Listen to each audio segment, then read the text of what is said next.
ولا تجعلوا الله عرضة لأيمانكم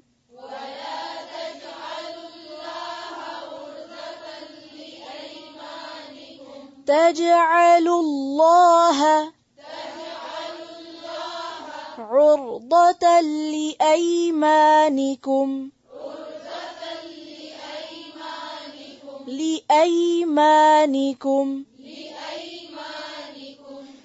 ولا تجعلوا الله عرضة لأيمانكم أن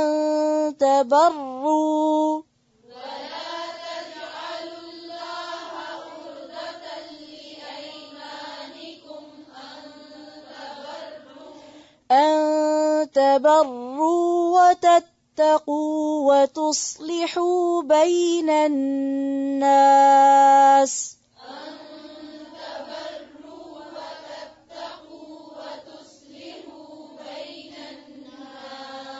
والله سميع عليم.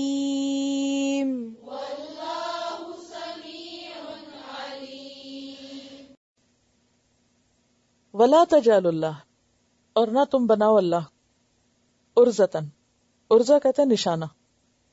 عرضہ کا جو روٹ ہے نا عین ریز زاد سے، عرض کا کیا مطلب ہوتا ہے؟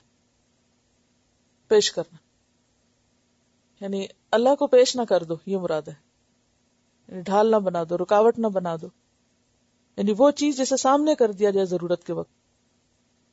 اور نشانہ کیا ہوتا ہے؟ جس کو گاڑ کے اس کے اوپر کیا کرتے ہیں؟ کوئی چیز پھینکی جاتی. لِأَيْمَانِكُمْ، اپنی قسموں کے لیے. ایمان یمین کی جمع ہے، یعنی قسموں کے لیے نشانہ نہ بناؤ. اور قسمیں بھی کس بات پر؟ ان تبرو، یہاں پر لا محذوف ہے کہ تم نیکی نہ کرو گے، یعنی اس بات کی قسم نہ کھاؤ کہ نیکی نہیں کرو گے. وَتَتَّقُوا، اور تقوی نہیں کرو گے.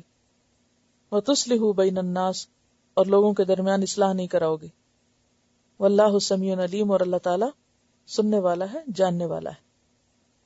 وَلَا تَجْعَلُوا اللَّهَ عُرْضَةً لِأَيْمَانِكُمْ، بڑی اہم آیت ہے.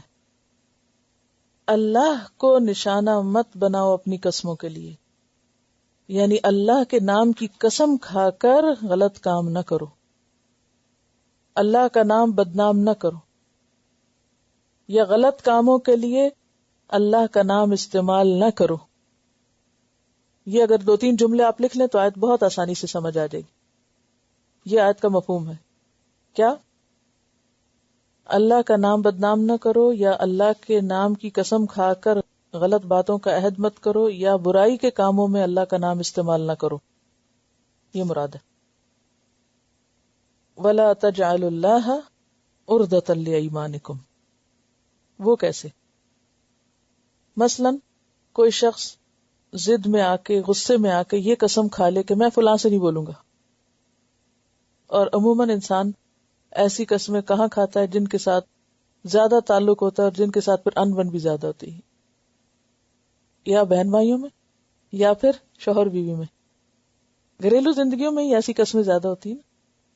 بعض بہن بھائی آپس میں کسی بات پہ غصہ آ گیا، ناراض ہو گئے، لڑ بیٹھے، کہا میں ساری زندگی نہیں تم سے بولوں گی، تمہاری شکل نہیں دیکھوں گی.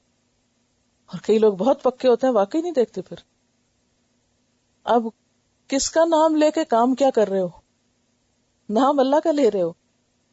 اللہ کی قسم کھا کے یہ کہتی ہوں، تو اس سے روکا گیا ہے کہ اگر اللہ کا نام لینا ہی ہے تو پھر کسی بھلے کام پہ لو. اللہ کا نام لے کے نام اللہ کا لے رہے ہو اور بول کیا رہے ہو؟ قطع تعلقی، قطع رحمی کے کام. یہ تو تمہیں زیب نہیں دیتا.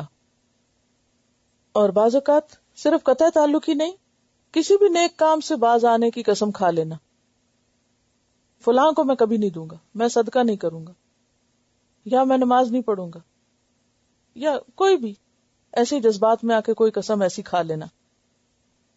تو حدیث میں آتا ہے کہ اگر تم کسی کام کی قسم کھا لو اور پھر اس سے دوسرا نیک کام معلوم ہو تو وہ نیک کام کر لو اور اس قسم کا کفارہ ادا کر دو. کیا مطلب؟ یعنی اگر کسی نے یہ قسم کھا لی، پتا چلا کہ یہ تو گناہ ہے، قسم توڑ دے. صلہ رحمی کرے، قسم توڑ دے، اور پھر کفارہ دے دے، قسم توڑ دے. یعنی اللہ تعالیٰ کا عظیم نام لے کر اللہ کا حکم ماننا چاہیے، نہ کہ اللہ کے حکم سے باہر نکلنا چاہیے. تو وَلَا تَجْعَلُوا اللَّهَ عُرْضَةً، اللہ کا نام سامنے مت لے آؤ، لے ایمانکم اپنی قسموں کے لیے، ان تبروا کہ تم نیکی نہ کرو گے، یہاں لا محذوف ہے کہ تم نیکی نہیں کرو گے، تقوی نہیں اختیار کرو گے. مثلاً کیا کہنا تقوی نہیں اختیار کرو گے؟ یعنی مثلا شوہر بیوی کے ایک دوسرے کے حقوق دینے میں تقوی کا جہاں حکم ہے تو وہ کہ میں نہیں کروں گی، تو اس کا مطلب یہ ہے کہ مجھے پرواہ نہیں، ہو کیئرس، آئی ڈونٹ کیئر. یہ جملے مت بولو. وَتُصْلِحُوا بَيْنَ النَّاسِ، اور لوگوں کے درمیان اصلاح نہیں کرو گے. یعنی ایسی قسم کھا لینا کہ میں نہیں صلح کراؤں گا اس کے درمیان، یا اس سے کروں گا نہیں یا کراؤں گا نہیں. واللہ سمیع علیم، اور اللہ سننے والا ہے، جاننے والا ہے.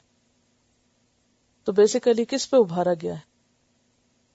نیکی کے کاموں پر، تقوی کے کاموں پر، اصلاح کے کام پر. دیکھیے یہ تین لفظ جو ہے نا، تبرو کس سے نکلا؟ بے رے رے سے، بر. تتقو کس سے نکلا ہے؟ تقوی. تو پیچھے آپ نے کتنا اس کے بارے میں پڑھا، بر اور تقوی کو کٹھے. لیس البر ان تولوا وجوہکم میں تعاونوا علی البر والتقوی، یہ آیت لکھ لیں یہاں پر اس کی تفسیر میں. نیکی اور تقوی کے کاموں میں کیا کرنا چاہیے؟